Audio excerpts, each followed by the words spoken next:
Alright guys, welcome back to the channel. This is the Detroit Pistons versus the Portland Trail Blazers full game highlights, analysis, reaction, and review. Let's jump right into it. Let me say from jump, shout out to the young fella Ant, man. Anthony Simons did a great job. Look right there. That's right what I'm talking about right there. Ant did a great job on defense, man. I know it's against the young Pistons and all that, and they were shorthanded after that brawl, you know what I'm saying? But I mean, just give credit where it's due, man. Ant really did a good job focusing, locking in on defense, man. And he did a much better job in that second half. You know, as we saw him start the game with the steal. I mean, he had two or three steals. Um, Obviously, you know what I'm saying, with Gary Payton II playing in this game, you could literally feel, you know, a tilt towards the defensive mode. Nice finish right there by the young fella. Good pass. We've seen a nice tilt towards defense, man, and you can go look at my earlier videos and you can see that that's something that I talked about before. That's something we can look forward to as we see GP knocking down the three. Go ahead, young fella. Good to see him out there. But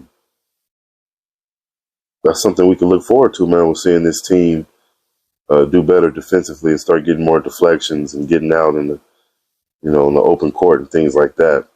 And we got a little taste of that this game, especially as we saw in that fourth quarter when the bench came in. It was nice alley-oop right there.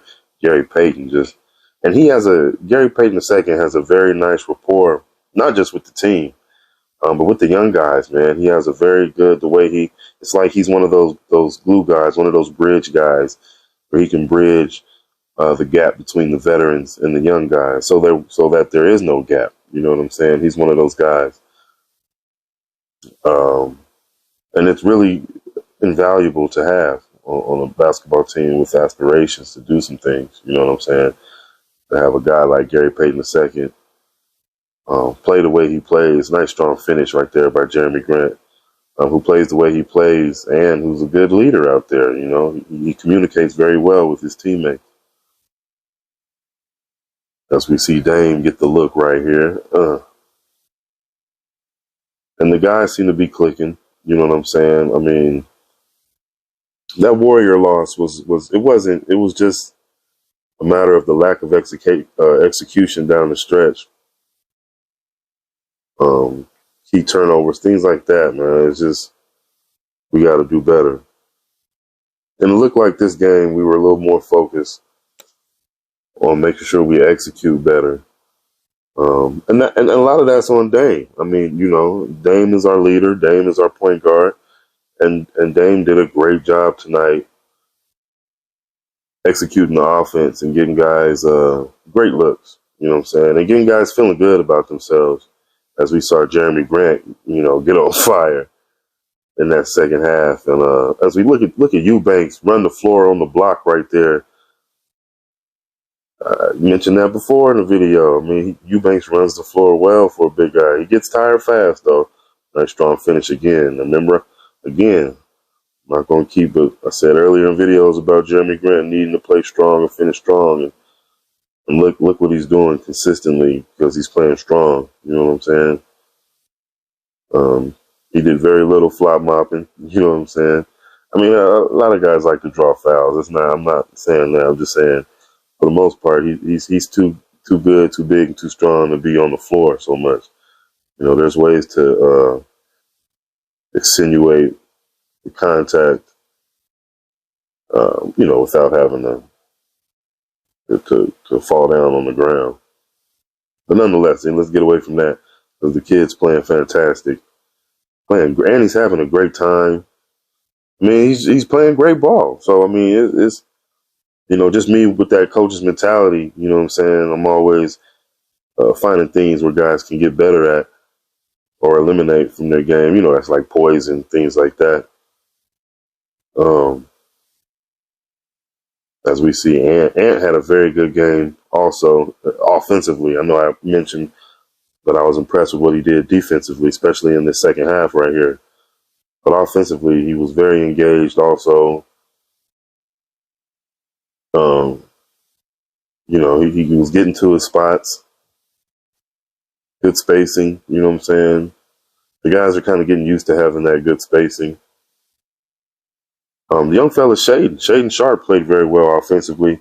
The first half, there was a couple moments that he had some lapses, in focus.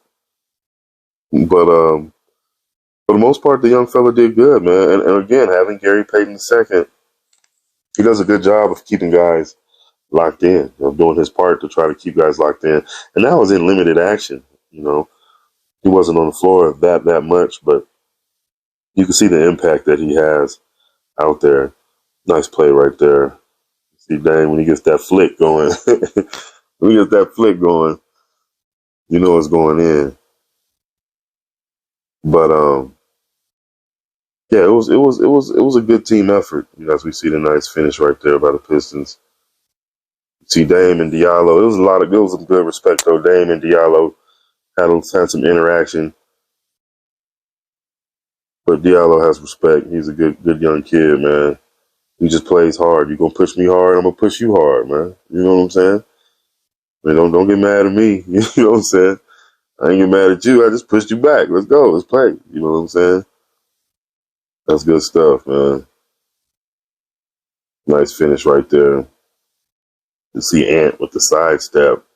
Ant had it going, man. Ant was feeling good, man. And again, he was feeling good because he was doing it on the defensive end also. Of course, we all know what he can do on the offense, but I think he was feeling good because he was, playing very well on the defensive end, and the team was getting stops. And to be honest with you, that has a lot to do with how we built that lead in the second half. Was defense, and not just that, but perimeter guard defense. As we saw, the Pistons were shorthanded, so they played small for the most part. So they had a lot of guards out there. We did a good job, playing defense against those guys. We see a nice finish right there by GP. I know he was thrilled to be back. And again, like I said, I'm just, you can just feel the tilt towards defense that he provided out there. And we desperately needed it. I mean, let's not even act like it wasn't something that was that was immediately needed for us to, not only to build confidence, but also for us to get better. I mean, kind of got stuck where we were at. I'm not wanting to play the young guys too much, you know what I'm saying? And then that leads me to this question. I mean, are we trying to win now? Which is fine. So if we're trying to win now, then you better believe that this offseason is going to be some moves made. If we're trying to develop, nice. If we're trying to develop the young guys, nice finish by Keon, and a younger team, then you would expect us to, play the young guys and deal with those lumps. You know what I'm saying? Look at that right there. That was fun. See the young fellas that much locked in. You know what I'm saying? And look at the lineup, though. I mean, this is, and you got this. What I was saying right here. This opportunity to let these guys get out here and see what happens. And they're gonna make mistakes, and they're gonna have to make up for them in real time, live action. But my point is, because if you do that, if you let these guys play, you're looking at lottery, a top 15 draft pick, top 10 draft pick. I mean, is that what we want? Do we want a top 10 draft pick to continue to build in the draft? I don't think that's the way that this team wants to go. I mean, I could be wrong, but everything that it looks to me, it seems as if this team wants to build for the present. You know what I'm saying? And it's just a matter of time of who can we keep, who's going to be there, you know what I'm saying, that can contribute in a way that we're going to need to build a championship ball club. what pieces do we have? What assets do we have to get other pieces to come in? And like I said before in the last video, there's going to be a lot of guys as free agents who would love to come play for Chauncey Billups. So if they want to build that way, then it looks good going that way as well. You know what I'm saying? So we're looking forward to seeing which direction we choose to go. And it looks like we already kind of have our answer, you know, with how Coach Billups coaches, how the staff, you know, coaches. You know what I'm saying? We're trying to win games. You know what I'm saying? You can see last game guys ran out of gas. And then they, after having 3 days off, somehow still ran out of gas and playing a lot of minutes, trying to lock down that game and kind of just mentally, you know, you could see, I even remember seeing how tired Ant was coming back in after that hard fall, but he was tired at the end there. Dame had to have been tired. You can tell when Dame gets tired, he gets frustrated. You know what I'm saying? Just things like that. You know what I'm saying? That we'll work on, finish, and get time, get better rest in now, especially with Gary Payton II, working him back in slowly. But get the rotations to the point to where guys can have closing energy. You know what I'm saying? Having the energy needed to close, man. That's extremely important. But good job to the coaching staff getting back on that winning side. You know what I'm saying? A nice home stretch coming pretty soon. We got these 4 games on the road coming up next. Hopefully Nurk will feel better. He had to leave the game earlier. I'm still missing some guys. Some guys still feeling the effects of that flu. But nonetheless, the team played very well. Of course, Jeremy Grant definitely did his thing against his old ball club. The team is back feeling good and playing very well together. The communication seemed to be better. So we'll see how we build on this, you know. So I want to just say thank you guys for watching. Remember to like, comment, share, and subscribe. And I'll see you guys on the next one.